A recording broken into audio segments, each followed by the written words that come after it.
Saint Mother Teresa Engineering College, Vagaikulam, Thoothukudi.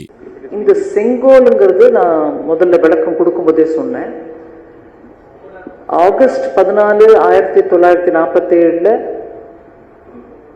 ஒரு ஊர்வலமா ஆதீனம் அவர்கள் குருமார்கள் போய் முதல் பிரதமர் ஜவஹர்லால் நேரு அவர்களின் கையில கொடுத்த பிறகுதான் இது பரிமாற்றம் நடந்ததாக, ஏற்புடைய வகையில நடந்ததாக அன்னைக்கே தெரிவிச்சாங்க. அதை மீடியால எல்லாருக்கும் கூட கவர் பண்ணாங்க. இதுக்கப்புறம் இது அலகாபாத், இன்னைக்கு பிரயாக்ராஜ்னு சொல்லக்கூடிய அலகாபாத்ல ஒரு மியூசியம்ல வைக்கப்பட்டிருந்தது. ஆனா அது அங்க இருக்குன்ற விவரம் எல்லாருக்கும் தெரிஞ்சிருக்கல. அதனால அது கொஞ்சம் தேட வேண்டிய நிலைமையாச்சு. ஆனா நீங்க கேட்ட கேள்விக்கு இன்னும் விவரமா நான் முதல்ல பதில் கொடுத்திருக்கேன். 1978 ஒரு சுதந்திர தினத்தை கொண்டாடும் வகையில ஒரு காஞ்சி மடத்துல பெரியவர் பேசியிருக்கும் போது அந்த விஷயம் திருப்பி மக்களின் கவனத்துக்கு வந்திருக்கு. 1978 அதை பத்தி நிறைய விவரமா மீடியால பேசியிருக்காங்க. பின்னர் திருப்பி பிப்ரவரி 2021 ஒரு கட்டுரை வரவே அதை முன்னிலையில வச்சு அதை மொழிபெயர்த்து டாக்டர் பத்மா சுப்பிரமணியம் அவர்கள் பிரதமருக்கு ஒரு கடிதம் எழுதினார். அது வந்த கடிதத்தில் இருக்கக்கூடிய விஷயம் எங்க இருக்கு, அதற்கு பின்னால இருக்கக்கூடிய விஷயங்கள் என்னன்றதை பத்தி ஆராய்ச்சி பண்றதுக்கு பிரதமர் ஐயா ஒரு சிலரை அணுகி இது என்ன, இதுக்கு பின்னாடி இருக்கக்கூடிய நிஜம் என்னன்றதை ஆராய்ச்சி பண்ணி சொல்லுங்கன்னு சொன்ன பிறகு அவங்க தேடி கண்டுபிடிச்சு, ஆமா இன்னைக்கு அலகாபாத்ல பிரயாக்ராஜ்ல இருக்கக்கூடிய மியூசியம்ல இருக்கக்கூடியது அதே தான், அந்த செங்கோல் தான். அதை அங்கிருந்து எடுத்து வந்து இப்ப புதிய பார்லிமெண்ட்ல வைக்கிறதுக்கான ஒரு முயற்சி இன்னைக்கு நம்ம வெளிப்படையா சொல்றோம். அதை பத்தி இதுதான் அதுக்கு பின்னாடி இருக்கக்கூடிய விஷயம். இதுல அரசியல் செய்யறதுக்கு ஒண்ணுமே இல்லை. அப்போ நிகழ்ந்த நிகழ்ச்சி, அந்த செங்கோல், அதுவும் தமிழ்நாட்டில் நம்ம எல்லாருக்கும் ஒரு சந்தோஷம் அடையக்கூடிய ஒரு விஷயம். கௌரவம், தெலுங்குல சொல்லுவாங்க கௌரவமா இருக்கு எனக்கு, அதாவது பெருமிதமா இருக்கு எனக்கு. அந்த பெருமிதமா நம்ம அனுபவிக்கக்கூடிய அந்த உணர்ச்சியை பத்தி நம்ம பேசும்போது, தமிழ்நாட்டிலிருந்து இப்பேற்பட்ட ஒரு பங்கு வகிச்சிருக்காங்க சுதந்திரத்துல, அந்த பரிமாற்றம், அரசு பரிமாற்றம் நடந்த நேரத்துல அப்படிங்கிறத பத்தி நம்ம பேசுறோம். அதனால தமிழ்நாட்டில் இருக்கக்கூடிய எல்லாருக்கும் ஒரு பெருமிதமான ஒரு நிகழ்ச்சி இது. அதனால இங்க அரசியல் செய்யறதுக்கு ஒரு விதமான தேவையும் இல்லை. சுபாஷ் பிரபு, நியூஸ் 18.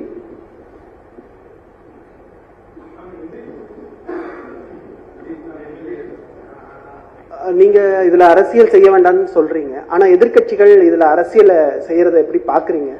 ஏன்னா நீங்க பிரைட் ஆஃப் 75 இயர்ஸ்ல இது ஒரு முக்கியமான ஒரு ஏறத்தாழ ஒரு 1000 கோடி ரூபாயில கட்டக்கூடிய ஒரு கட்டடம். அந்த கட்டடத்துல நீங்க ஒரு முக்கியமான ஒரு நிகழ்வை தமிழ்நாட்டை பிரதிபலிக்கக்கூடிய கௌரவிக்க வகையில செய்றீங்க. ஆனா இங்க இந்தியாவில 19 அரசியல் கட்சிகள் இதுல வந்து புறக்கணிப்பதாக சொல்லியிருக்கிறாங்க. உங்க கூட்டணி கட்சிகள் இதை புறக்கணிக்க கூடாது அப்படின்றது எதிர்ப்பு தெரிவிச்சிருக்கிறாங்க. எப்படி பார்க்கிறது இதென்னா? நீங்க எது சொல்றீங்க? இந்த விழாவில பங்கேற்காம இருக்கிறது. பார்லிமெண்ட் ஓபன், நாட்டுக்கு அர்ப்பணிக்கக்கூடிய அந்த விழாவை பத்தி சொல்றீங்க, செங்கோலை பத்தி சொல்லல. சோ அந்த விழாவில பங்கேற்கிறேன், பங்கேற்க மாட்டேன், எதிர்ப்பு தெரிவிப்பேன் அப்படின்னு சொல்றது எதிர்கட்சி அவங்களுடைய பொசிஷன் எடுத்திருக்காங்க. ஆனா நான் என்னுடைய தாழ்மையான அபிப்பிராயத்தை சொல்றேன். பார்லிமெண்ட்ங்கிறது ஒரு புது நாடாளுமன்ற கட்டிடம் கட்டுறோம். அது அடுத்த ஒரு 100, 150 வருஷம், 200 வருஷத்துக்கு இருக்கக்கூடிய ஒரு நாட்டின் கௌரவமான சின்னம், ஒரு பெருமிதத்துக்குரிய சின்னம். அதுல நம்ம இன்னிலேருந்து ஆரம்பிச்சு, அது எப்போ செஷன் ஆரம்பிக்குமோ அப்போலேருந்து ஆரம்பிச்சு நம்ம டெய்லி அங்க போய் மக்களுடைய பிரச்சனையை பத்தி பேசுறதுக்கு நம்ம எல்லாரும், தேர்ந்தெடுக்கப்பட்டவங்க எல்லாரும் கூட அங்க போய் உட்காந்து அதை பத்தி எதிர்கட்சி ஆளும் கட்சின்னு அந்த விஷயங்களை எடுத்து பேச போகிற அந்த சபையை புறக்கணிக்க போறோமா? நான் தாழ்மையுடன் கேட்டுக்கிறேன். இது ஜனநாயகத்தின் ஒரு கோவில். அதனாலதான் நீங்க உங்களுக்கு ஞாபகம் இருக்கும், 2014 பிரதமர் ஐயா முதல் முறையா மெம்பர் ஆஃப் பார்லிமெண்ட் ஆயிட்டேன், இங்க வர பிரதமரா வரேன்னா கூட அந்த படியில சிரம் தாழ்த்தி அந்த கோவிலுக்கு வணக்கம் தெரிவிச்சுட்டு உள்ள போனார். இது இன்னைக்கு உங்களுக்கு ஒரு பிரதமரை பிடிக்குது, பிடிக்காம இருக்குது, எங்க கஷ்டமா இருக்கு, அவரை பார்க்க பிடிக்கல, எதுவா இருந்தாலும் கூடங்க அந்த கோவிலுக்கு கொடுக்கக்கூடிய மரியாதை, ஜனநாயகத்தின் ஒவ்வொரு மக்கள் விஷயங்களையும் பத்தி பேசக்கூடிய அந்த கோவில்ல தான் நம்ம போய் உட்காந்து மக்களுக்கு தேவையான விஷயங்களை எடுத்துட்டு வரோம். அதை புறக்கணிக்கிறது நல்லது இல்லைன்றது என்னுடைய தாழ்மையான அபிப்பிராயம். அதை தவிர நான் தாழ்மையோ வேண்டி கேட்டுக்கிறது தான், அவங்க எல்லாரும் கூட அவங்களுடைய நிலைப்பாட்டை கொஞ்சம் புனர் ஆலோசிக்கணும், திரும்பவும் யோசிக்கணும், அதை பத்தி திரும்பவும் யோசித்து மக்களுக்கோசமாவது அந்த ஃபங்க்ஷன்ல பங்கேற்கணும். குற்றச்சாட்டு என்ன சொல்றாங்கன்னா, முறையான அழைப்பு எங்களுக்கு கொடுக்கப்படலை அப்படின்றது அவங்களோட முறையான அழைப்பு கொடுக்கலன்றதுனால புறக்கணிக்கிறாங்களா?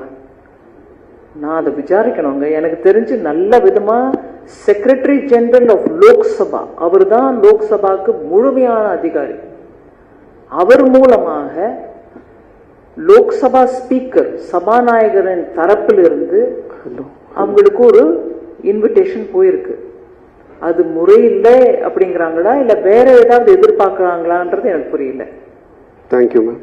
Shilpa Nair, India today TV.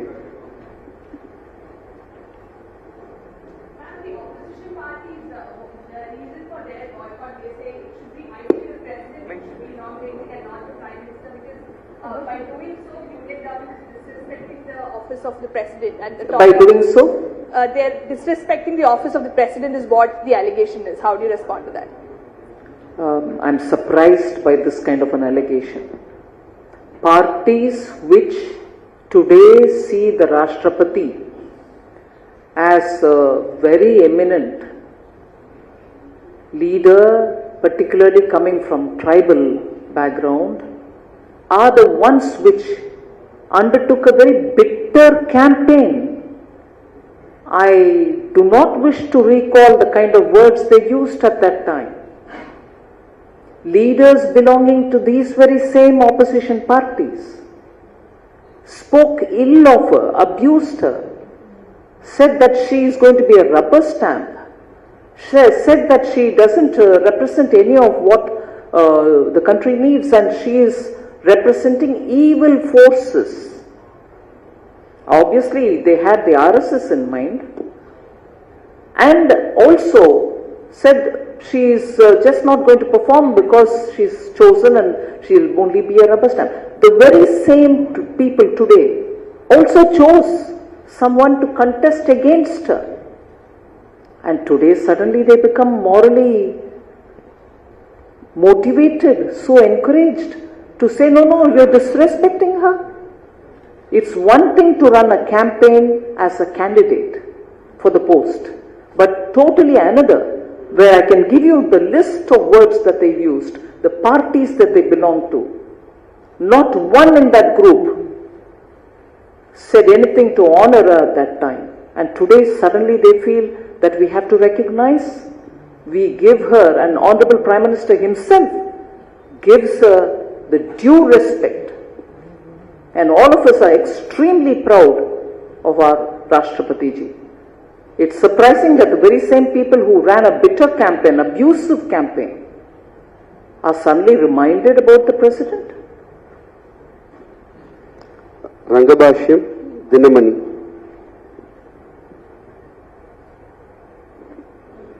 Madam, நம்ம சோழ பரம்பரைன்னு சொல்லி இது சொல்றீங்க, இது அந்த மாதிரி இல்லையே. நீங்க எப்படி இந்த செங்கோல் சோழ பரம்பரைன்னு நீங்க ஐடென்டிஃபை பண்றீங்க? நான் ஐடென்டிஃபை பண்ணலைங்க. மூதறிஞர் ராஜாஜி அவர்கள் திருவாவூடுதுறை மடத்தோட பேசி அவங்க எல்லாரும் கலந்து ஆலோசனை பண்ணி, அப்போ ராஜ பரம்பரையில சோழர்கள் நம்ம எடுத்து சொல்றோம். ஏன்னா சோழர்கள் உலக அளவுல எல்லாருக்கும் தெரிஞ்சவங்க. பல்லவர்களும் சேரர்களும் சோழர்களும் பாண்டியர்களும் எல்லாருக்குமே பதவி பரிமாற்றம் நடக்கும் போது குருமார்கள் ஆசீர்வாதம் கொடுத்து, அதுக்கப்புறம் அந்த தண்டம், மதுரை மீனாட்சிக்கு, நான் அந்த ஊர்ல பிறந்தவன்றதுனால அந்த உதாரணத்தை உங்களுக்கு சொல்றேன். மதுரையை ஆட்சி செய்யக்கூடிய மீனாட்சி அம்மன் அவங்க கையில கூட பங்குனி உற்சவத்தின் சமயத்துல ஒரு தண்டம் இருக்கும், கொடுப்பாங்க. மதுரையோட ராணி அம்மா, நீ இந்த உன் கையில இருக்கணும், தர்ம தண்டம் செங்கோல் உன் கையில இருக்கணும்னு. அது நம்மளுடைய பாரம்பரியம், நம்மளுடைய கலாச்சாரம். அதுதான்.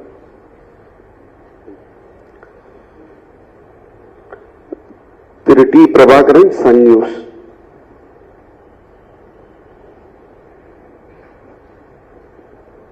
மேடம், அந்த சுதந்திரம் கிடைச்சப்போ ஆங்கிலேயர்கள் இந்தியர்கள்ட்ட எல்லாத்தையும் சொல்ல முடியாதுன்றதுக்காக ஒரு நாட்டுடைய பிரதமராக வர இருக்கக்கூடிய ஒரு தலைவர்கிட்ட கொடுக்குறாங்க. இப்போ ஆட்சி நடந்துட்டு இருக்குது. இந்த இடையில நாடாளுமன்ற கட்டிடம் திறக்கும் போது அந்த ஆட்சி மாற்றம்ன்றது ஆங்கிலேயர்கள்ட்ட இருந்து இந்தியர்கள்ட்ட இருந்து கொடுக்கப்பட்டதா பார்க்கப்பட்டது.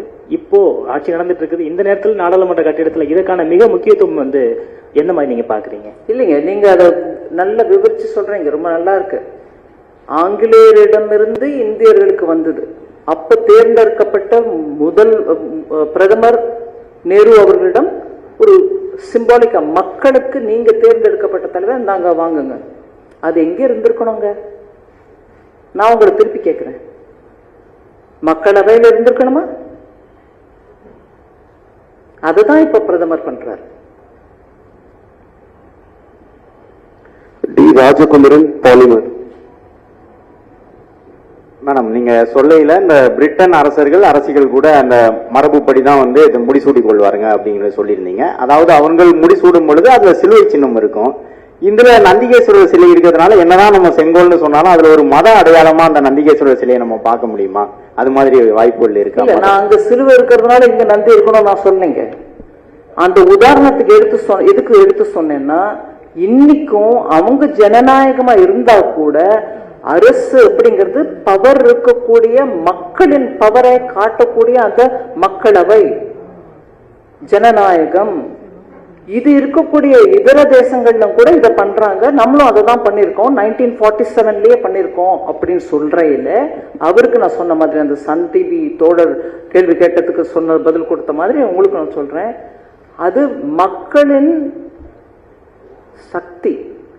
ஜனநாயகத்துல மக்களுடைய சக்தியை தான் நம்ம பேசுறோம். அது கொடுக்கப்பட்டது வெள்ளையர்கள் இருந்து பிரிட்டிஷாரிடம் இருந்து நம்ம கையில கொடுக்கப்பட்டது. அது கொடுக்கப்பட்டதன் மூலமாகத்தான் அந்த பவர் டிரான்ஸ்பர், பரிமாற்றல் அப்பதான் நடந்துச்சு. அது நடந்ததுக்கு அடையாள சின்னமாக ஒரு தர்மத்துடனும் நியாயத்துடனும் எல்லாருக்கும் தத்துவத்துடனும் அரசாளனும் சொல்லி கையில கொடுக்கப்பட்டது அந்த செங்கோல். அந்த செங்கோலை எடுத்துட்டு திருப்பி மக்களவையில தான் இன்னைக்கு வைக்கிறோம். அதுல ஒன்னும் தப்பு இல்லைங்க. அப்ப கொடுக்கப்பட்டதுதான். இப்போ அது எங்க இருக்கணுமோ அங்க இருக்கணும். இருக்கப்படல இப்ப வரைக்கும், அந்த இடத்துல வைக்கப்படல இப்ப வரைக்கும். அதை அங்க வைக்கணும்ன்ற அந்த ஒரு முயற்சியில தான் எடுத்துட்டு வைக்கிறோம். இதுல அந்த செங்கோலுக்கு பின்னாடி இருக்கக்கூடிய அந்த தத்துவத்தை நம்ம மறந்துடக்கூடாது. நான் அதனாலதான் உங்களுக்கு தமிழ்ல இத கொஞ்சம் 2-3 விஷயத்தை படிக்க விரும்புறேன். செங்கோலுங்கும் போது இது ஏதோ ஒரு தேவாரத்துல இருந்து மாத்திரம் எடுத்துட்டோம்னு சொல்லல. குறள், நம்ம குறளை பத்தி எப்படிங்க பேசுறோம்? அந்த குறள்ல ஒரு 10 வரிகள் குறள்லயே இருக்கு. வானோக்கி வாழும் உலகெல்லாம் மன்னவன் கோநோக்கி வாழும் குடி அப்படிங்கிறார் திருவள்ளுவர். இன்னொரு இடத்துல வேலன்று வெற்றி தருவது மன்னவன் கோல் அதுவும் கோடாதெனின் அப்படிங்கிறாரு. சோ இன்னைக்கு செங்கோலுங்கிறத புதுசா ஏதோ நாங்க பிறப்பிச்சு எடுத்துட்டு வரோன்றது இல்லைங்க. இன்னொன்னு, குடி தழி கோலொச்சும் மாநில மன்னன் அடித்தடி நிற்கும் உலகு. இன்னொரு குறள், தாழ்ந்த குடையன் தளர்ந்த செங்கோலன். அது இன்னொரு லைன் உங்களுக்கு. அந்த செங்கோலுக்கு முக்கியத்துவம் ஏதோ தேவாரத்துல மாத்திரம்தான் இருக்கு, அதனால சிவனை வழிபடுபவர்கள் மாத்திரம்தான் பேசியிருக்காங்கன்றது இல்லைங்க. திருக்குறள்ல கோல், செங்கோல், கோல், மக்கள், கோல், அதுல இருந்தா வருது. அதான் அந்த அதிகாரமே செங்கோன்மை. கவர்னர் சரியா சொல்றாங்க. The Hindi English. I understand the importance of the symbolism behind the scepter, and I'm sure most people in Tamil Nadu will be happy that it is found in place there. But you also seem to suggest that the presenting of this scepter on the eve of independence, in fact, symbolized the actual transfer of power. But what are the historical evidence that we have to actually establish that they symbolized that way? Because some of the media reports that we find from that period, it just records it as a gift presented by the Thiruvavaduthurai Adinam to the Prime Minister, along with the pujas and the recital of Devaram. But we don't find anywhere that it actually symbolized the transfer of power. Besides the recreation of the event, it would have been good to see the actual documentary proof as well. As many documentary proof as you want, and that is why I kept saying, what we are saying today, what we are giving as documents today, what we are reenacting there in the form of a video for you, are all derived from research sources, and that is being attached there in the appendix. You will see from which source what is being derived and put in the record. But however, if I go by your question, you seem to be attributing to me, saying you are suggesting this. No, I'm not suggesting it. The entire research background will show to you that it is not just through handshakes that power is exchanged. There are certain absolutely important binational characteristic events which happen. Just as a matter of interest, I'd like to draw your attention to something else, for which of course you can go and search the source and see. The very same Prayagraj, which is known for the Sangam, for the three rivers there, was also used as the site when, after the East India Company's time was over, and Queen Victoria proclaims that India is part of her kingdom, the declaration or the proclamation that British Raj has now taken India over was also read in Allahabad in Prayagraj. If you want any reference to it, you can go look at the book which Sanjeev Sanyal has written. And it will tell you, even at that time, there were no Indians at that time. It was completely the British rule. Even they chose to have a place which has a link, cultural and civilizational link to India. And it is that place where this proclamation was made that India is now part of the British colony. So never ever power transfers are just done by just a handshake. There are many more things which go to bring sanctity to the event. And this was one such a sanctifying event, and therefore it has its place in history, which unfortunately was not, none of us were aware of it. But because the data, the research and everything is now completely come out, it's finding its right place in the parliament. Senthil Kumar, J News. Yuvraj, Dinagaran. Okay, Mr. Gopal. Madam, அப்ப நாட்டில் ஒரு பெரிய நிகழ்வு நடக்கிறதா நீங்க சொல்லியிருக்கீங்க. அது எப்பவுமே இது மாதிரியான ஒரு பெரிய நிகழ்வுகள் குடியரசுத் தலைவர் மூலமா அதை திறக்க வைக்கிறது தான் இதுக்கு முன்னாடி நாங்க பார்த்த நிகழ்வா பார்த்திருக்கோம். இந்த நிகழ்வு கூட குடியரசுத் தலைவர் முன்னிலையில குடியரசுத் தலைவர் தான் திறந்து வைக்கணும்ன்றதான் எதிர்கட்சிகளுடைய கோரிக்கையாகவும் இருக்கு. ஆனா இது நாட்டோட பிரதமர் திறந்து வைக்கிறாரு. இது என்ன ரீசன் மேடம்? ஏதாவது ஸ்பெசிபிக் ரீசன் ஏதாவது இருக்கா? இப்ப வரைக்கும் நீங்க பார்த்ததா சொல்றது என்ன நிகழ்வுங்க? இப்ப வரைக்கும் நாங்க பார்த்த வரைக்கும் அப்படின்னு சொல்ற நிகழ்வுலாம் என்ன மாதிரி நிகழ்வுங்க? இல்ல மேடம், இப்ப நாடாளுமன்றத்தினுடைய தலைவர் அப்படின்னா அது குடியரசுத் தலைவர் தான். நாடாளுமன்ற தலைவர் குடியரசுத் தலைவரா? இல்லைங்க, அவர் இல்ல மேடம், ஸ்பீக்கர். நாடாளுமன்றத்தினுடைய தலைவர் குடியரசுத் தலைவர் தான் நாங்க இன்னைக்கு வரையும் நாங்க படிச்சது. அப்படிங்களா? அதே மாதிரி நாட்டினுடைய முதல் குடிமகனும் குடியரசுத் தலைவர் தான். கட்சி சார்புடையாத ஒருவரும் குடியரசுத் தலைவர் தான். அப்படி இருக்கும்போது பிரதமர் திறந்து வைக்கிறதுக்கு என்ன ரீசன்? ஏதாவது ரீசன் இருக்கான்னு தான் நான் கேட்கிறேன் மேடம். ரீசன் இருக்கிறதுனால தான் நாங்க திறந்து வைக்கிறாரு. உதாரணத்துக்கு நான் சொல்றேங்க, சத்தீஸ்கர்ல அசம்பிளி புதுசா கட்டினாங்க, செக்ரட்டேரியட் புதுசா கட்டினாங்க. அதுக்கு திருமதி சோனியா காந்தி அவர்கள் போய் அதை திறந்து வச்சாங்க. அது அந்த மாநிலத்தில் தேர்ந்தெடுக்கப்பட்ட எம்எல்ஏக்கள் உட்கார்ந்து அவங்க மாநிலத்துக்கு தேவையான விஷயங்களை பத்தி சர்ச்சிச்சு எல்லாம் பண்ணக்கூடிய அந்த அவை. அதற்கு தலைவர் அந்த நீங்க சொல்ற அதே வியாக்கியானத்துல போனீங்கன்னா அதுக்கு தலைவர் சத்தீஸ்கர் கவர்னர் இல்லைங்களா? கவர்னர் போய் ஓபன் பண்ணீங்க. திருமதி சோனியா காந்தி போய் சத்தீஸ்கர்ல திறந்தாங்க.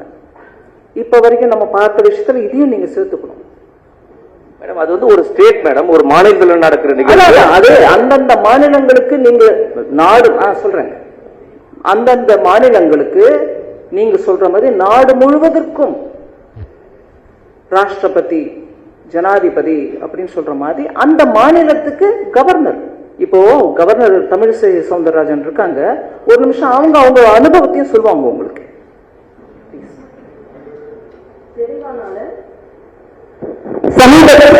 மிக சமீபத்தில் மிக பிரம்மாண்டமாக ஒரு சட்டமன்றம் கட்டப்பட்டு அதை முதலமைச்சர் தான் திறந்து வைத்தார்கள். எல்லோரும் கேள்வி கேட்டார்கள், இதில் கவர்னருக்கு அழைப்பு விடுக்கப்பட்டதா என்று. இல்ல முதலமைச்சர் தான் இப்ப ஆட்சி செய்து கொண்டிருக்கிறார், அதனால் முதலமைச்சர் ஆரம்பித்து வைப்பதற்கு என்பது இல்லை, அழைப்பு கூட கொடுக்கப்படவில்லை.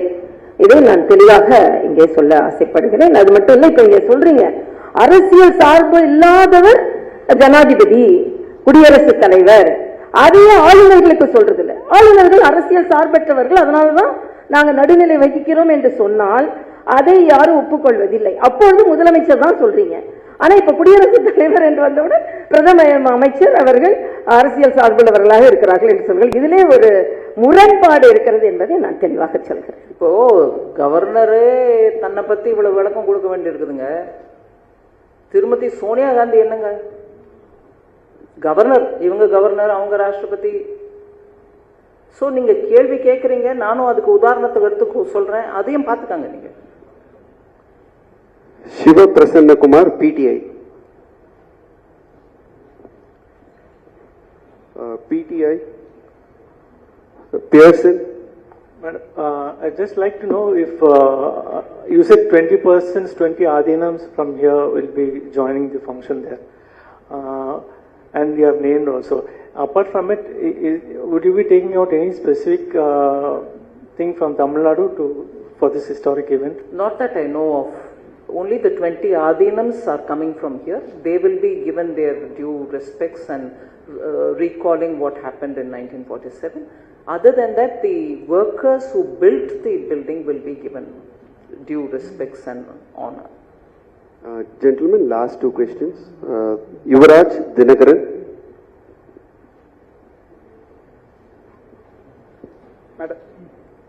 மேடம், நீங்க சொன்னீங்க முன்னாடியே இது வந்து ஒரு ஜனநாயகத்தின் வெளிப்பாடு தான் அப்படின்ட்டு. ஆனா ரொம்ப காலமா வந்து இந்த செங்கோலோ கொடுங்கோலோன்றது வந்து ஒரு அரசாட்சி பண்றவங்களோட இதுதான் வந்து நீங்க முன்னாடி எக்ஸ்பிளைன் பண்ணிட்டீங்க. ஆனாலும் இது வந்து ஒரு வெளியில இருந்து பாக்குறவங்க ஒரு அரசாட்சிய கொண்டு வராங்களோ அப்படின்ற ஒரு பிரதிபலிப்பு வெளில இருக்கு. அதை எப்படி நீங்க பாக்குறீங்க? அரசாட்சினா அரசர் ஆளுமைங்கிறீங்க அந்த மாதிரி இல்லையா? ஜனநாயகத்துல கூட இன்னைக்கு எல்லா நாட்டிலையும் கூட, நான் பிரிட்டன் உதாரணம் எதுக்கு எடுத்தேன்னா, ஒரு 400-500 வருஷமா இருக்கக்கூடிய அதே பாரம்பரியத்தை தான் அவங்களும் இன்னைக்கு பண்றாங்கன்னு அந்த உதாரணத்துக்கு சொன்னேன்னா தவிர, ராயல்டி வருதுன்னு பிரிட்டன்லயே இன்னைக்கு ராயல்டி இல்லைங்க, அவங்க constitutional மொனார்கிங்கிறாங்க.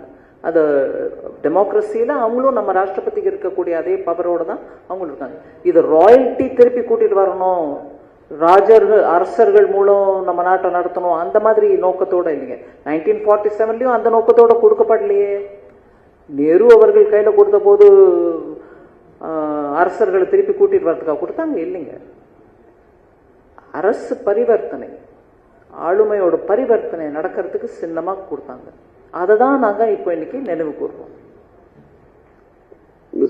K. Ganesh, Hindu Tamil Disai.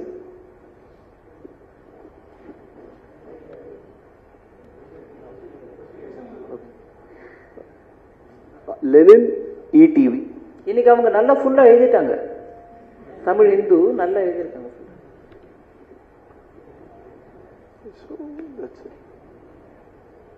அங்க யாரோ கேட்கறாங்க. செங்கோல் கொடுப்பதற்கான அந்த காரணம் வந்து நீங்க ரொம்ப அழகா சொல்லியிருந்தீங்க மேடம்.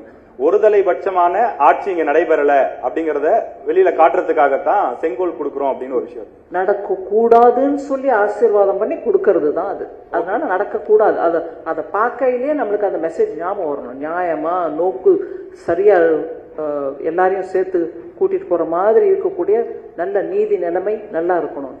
நிச்சயமா மேடம். அப்ப ஆனா செங்கோல்ல வந்து நந்தி அதே மாதிரி லட்சுமி ஆகிய தெய்வங்களுடைய சிலை இருக்கு மேடம். இந்துக்களுடைய தெய்வங்களோட சிலை இருக்கு. ஆனா நம்ம நாட்டுல கிறிஸ்தவர்கள் இருக்காங்க, இஸ்லாமியர்கள் இருக்காங்க. அவங்களை குறிக்கிற மாதிரியான எந்த விஷயங்களுமே இல்லை. அப்ப வந்து அவங்க ஒருதலை பட்சமா இருக்கு, இந்துக்களுடைய கடவுள் மட்டும்தான் வந்து வைக்கப்பட்டிருக்கு அப்படின்னு அவங்க வருத்தப்பட மாட்டாங்க. இது ஜவஹர்லால் நேரு அவர்கள் கையில கொடுக்கப்பட்டது, அவரும் வாங்கிக்கிட்டாரு. இந்த நாட்டில் அப்போலேருந்தும் சரி இப்போலேருந்தும் சரி எல்லா மக்களும் வாழ்ந்துட்டு தான் இருந்தாங்க. அப்பவும் பிரிட்டிஷார் கையில கொடுக்கும் போது கூட நம்ம நாட்டில் இந்துக்களும் இருந்தாங்க, கிறிஸ்தவர்களும் இருந்தாங்க, முஸ்லீமும் இருந்தாங்க. இது ஒரு சிவிலைசேஷனல் லிங்கை பத்தி பேசுது, நம்ம கலாச்சாரம் பாரம்பரியம். இதை பத்தி நீங்க கேள்வி கேட்குறீங்க, நல்லது, நான் அதுக்கு பதில் கொடுக்குறேன். உதாரணத்தோடு கொடுக்குறேன். இந்தோனேஷியா உலகளவிலேயே அதிகமான இஸ்லாமியர்கள் வாழக்கூடிய நாடு இன்னைக்கும், இல்லைங்களா? அவங்களோட கரன்சி நோட்டை எடுத்து பாருங்க, விக்னேஸ்வரனும் லக்ஷ்மியும் தான் போட்டிருப்பாங்க. குபேரன் அவங்க நாட்டில் ஒரு பெரிய வழிபடக்கூடிய தெய்வம். இன்னைக்கும் உலக அளவில் பெரிய பெரிய பெரிய விக்கிரகங்கள், பெரிய மலை மேல ஒரு சின்னம் வச்சிருக்காங்க. அவங்க கவர்மெண்ட் மூலமா பெர்மிஷன் கொடுக்கப்பட்டு பெரிய ஒரு விக்கிரகம் ஒன்று இருக்குன்னா கருட விஷ்ணு காஞ்சனா அப்படின்வாங்க. அப்படின்னா கருட வாகனத்தில் இருக்கக்கூடிய விஷ்ணு. நீங்க இந்தோனேஷியா ஜகார்த்தா போனீங்கன்னா அது ஊர்ல ஏர்போர்ட்ல இறங்கின போலேருந்து கண்ணில் போடும், சரிங்களா? அவங்களுடைய, நான் டிஃபென்ஸ் மினிஸ்டரா இருந்த போது போனதுனால ஞாபகத்தோடு சொல்றேன் உங்களுக்கு. டிஃபென்ஸ் ஹெட் குவார்ட்டர்ஸ்ல ஒரு 4-5 ரூம் இருக்குது. அதில் தான் அவங்க ஸ்ட்ராட்டஜி திங்கிங். நான் எல்லா ரூமுக்குள்ள போகல, ஆனால் போர்டு பார்த்தேன் ஒவ்வொரு ரூமுக்கும். அவரும் ரொம்ப பெருமையாக அந்த டிஃபென்ஸ் மினிஸ்டர் எனக்கு காமிச்சு கொடுத்தாங்க. பஞ்ச பாண்டவர்களோட பேர் அர்ஜுனன், தர்மபுத்திரன், நகுலன், சகாதேவன் பேர். இஸ்லாமியர்கள் அதிகபட்சமாக வாழக்கூடிய, அதுவும் ஒரு இஸ்லாமிக் கண்ட்ரி அங்கே இருக்குதுங்க. அதில் அவங்களுக்கு ஒரு கஷ்டமும் தோணலை. ஏன்னா இதெல்லாம் சிவிலைசேஷனல் சிம்பிள்ஸ். இதெல்லாம் ஒரு நாட்டின் பழமையை எடுத்து காட்டக்கூடிய சின்னங்கள். இது எப்போலேருந்தோ இந்த நாடு ஒரு விதமாக நல்லா எல்லாருக்கும் நியாயம் வழங்கக்கூடிய நாடாக வளர்ந்துட்டு வருது அப்படிங்கிறதுக்கான ஒரு சின்னங்கள். எங்கேயுமே இதுக்கு ஒப்ஜெக்ஷன் இருக்காதுங்க. நம்ம அரசியல் ரீதியாக இது என்ன எப்படி பண்ணிட்டீங்க அப்படின்னு கேட்கறதுக்கு உதவும், ஆனால் அதுக்கு பதிலும் நம்மளுக்கு கிடைக்கும். பிரதமர் நேரு அவர்களை பத்தி பேசும்போது சொன்னீங்க மேடம், சாரி, ஒரே ஒரு கொஸ்டின். பிரதமர் நேரு அவர்களை பத்தி பேசும்போது சொன்னீங்க, அவர் வந்து நாடாளுமன்றத்துல தான் அதை வச்சிருக்கணும், கொண்டு போய் நான் அதை வச்சிருக்கணும்னு சொன்னீங்க. அவர் அங்க நான் சொல்றேன், நான் சொல்றதை நான் சொல்லிக்கிறேங்க. என் வாயில நீங்க போடாதீங்க வார்த்தை. நான் சொல்றது சொல்றேன். நீங்க புரிஞ்சுக்கலன்னா இல்ல புரியும்படி சொல்லுங்கம்மான்னு சொல்லுங்க, நான் திருப்பி சொல்றேன். அவர்கிட்ட கொடுத்தது ஆட்சி பரிவர்த்தனை நடக்கும்போது கொடுக்கப்பட்டது. அது ஒரு ஆட்சி எங்க நடக்குதோ அங்க வச்சிருந்தா கண்ணில் படும் எல்லாருக்கும். அதுல இருந்து ஒரு ஈர்ப்பு சக்தியினால நம்மளுக்கு ஆமா அது என்ன சொல்ல வருதோ அதை நம்ம மனசுல வச்சுக்கணும்ன்றது ஒரு ஊக்கம் வரும். அதை இன்னைக்கு பிரதமர் இன்னைக்கு பாராளுமன்றத்தில் வைக்கிறாருன்னு சொல்றேன். அது ஆனா எங்க இருந்துச்சுன்னு கேட்டதுக்கு அது எங்க இருந்துச்சுன்னு கூட வியாக்கியானம் கொடுத்தேன். ஆனந்த பவன்ல இருந்துச்சு, அது அவருடைய வீடா இருந்துச்சு இல்ல மேடம்? ஆமாங்க, அங்க இருந்துச்சு. நான் சொல்ல அது அங்கதான் இருந்துச்சு. அதோட போட்டோ கூட இருக்கு. அப்படின்னா எங்க இருந்திருக்கணும்? அப்படின்னா நாடாளுமன்றத்துல அது இருந்திருக்கணும்னு கேட்குறேன். அது உங்களுக்கு புரிஞ்சு நீங்களே சொல்றீங்கன்னா நானும் ஒத்துக்கிறேன். Thank you. Thank you. The last question please. Madam ஒரு கொஸ்டின் மேடம். 22 ஃபங்க்ஷன் முடிஞ்சோன்னா பொதுமக்களை கூட்டு போறீங்களா? அது தமிழ் சங்கெல்லாம் கூட்டு போனீங்க, அது மாதிரி பொதுமக்களை யாராவது கூட்டு போறீங்களா ஸ்பெஷலா சுத்தி பார்க்கறதுக்கு? அப்படி இல்லைங்க, பாராளுமன்றம் பொதுமக்களுக்கும் ஓப்பனா இருக்கும். நீங்க பாஸ் வாங்கிட்டு உள்ள போக வேண்டியதுதான். அதுக்கான ஏற்பாடுகள் எல்லாருக்கும் இருக்கும். உங்களுக்கும் வரவழைக்கிறேன். நீங்க வரணும்னா வாங்க, நானும் ஏற்பாடு பண்றேன் உங்களுக்கு.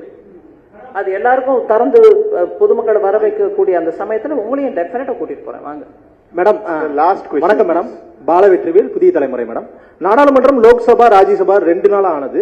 சோ நம்ம பிரதமர் ஓபன் பண்றாங்க, லோக்சபா சபாநாயகர் பக்கத்துல வந்து செங்கோல் இருக்க போது, ராஜ்யசபா சபாநாயகர் வந்து அழைக்கல அப்படிங்கிற மாதிரி சொல்றாங்க. சோ அது முக்கியம் இல்லையா புதிய நாடாளுமன்றம்? ஒரு நிமிஷம். பாராளுமன்றத்து விஷயத்துல லோக்சபா ராஜ்யசபா 2 இருந்தா கூட இந்த மாதிரி சில விஷயங்களுக்கு லோக்சபா ஸ்பீக்கரை தான் முன் வச்சு நடத்துவாங்க. அது ஒரு பாரம்பரியம் இருக்கு. அப்படி. Thank you ma'am. Thank you. Saint Mother Teresa Engineering College, Vagaikulam, Thoothukudi.